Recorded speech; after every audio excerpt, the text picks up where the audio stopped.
Hello po, good morning. Welcome to YouTube channel, no? Enero TV channel. Ito po yung Enero TV channel, yung pangalan ko po. Ito po ay apelido ko po, middle name ko po. Tapos, dito po, magpakilala po ako sa inyo. Ang totoong pangalan ko po, Renante Enero Tabon. Ako po ay isang taga Leyte, taga Ormoc, Leyte City. Ako po ay taga-probinsya lang po. Taga-probinsya at yung hanap buhay namin noon ay magsasaka lang po yung papa ko at ngayon wala na siya dahil sa sakit sa kidney. Ito po, content ko ngayon. Sana po manonood po kayo at sana po suportahan nyo ang YouTube channel ko at sana po mag-subscribe kayo at mag-like and share sa aking video. Ito po ay pangalawang video ko po ngayon.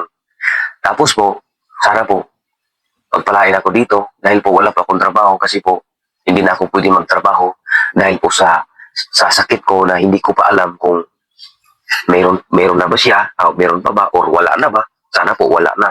Ito po ang sakit ko ay kidney disease. Itong kidney ko po ay maraming bukol-bukol dito tulad ng sakit ng papa ko at ngayon matagal na siyang patay 2008. 42 years old siya namatay dahil sa kidney disease. Wala kaming pera. Kasi po yung anak buhay namin magbubukid lang kami, mag-uuma, manguling, mag-araw-arawan lang doon sa aming kapitbahay. Mahirap talaga.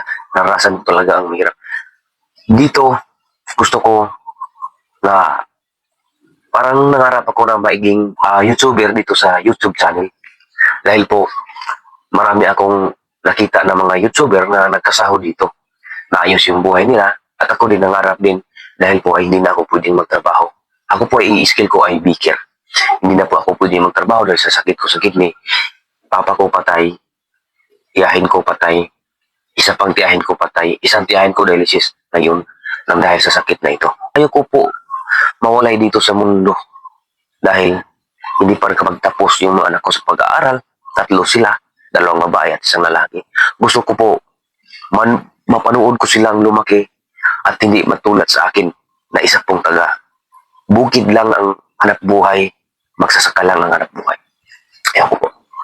Nakaiyak man tanggapin, pero ito na nga. Mahirap talaga. Ganun lang. Parang mahirap lang yung kapalaran ko. Buti na lang. Meron pang asawa ko na gustong lumayo sa akin para lang makapag-abroad, makatrabaho sa ibang bansa dahil dito hindi kami dahil po mag-isa na lang siya nagtrabaho para sa amin. Sana po masuportahan niyo ako sa YouTube channel ko po na ito. Mag-subscribe sana kayo at mag-like sa aking mga video. Ito po ay pangalawa kong video sa ngayon.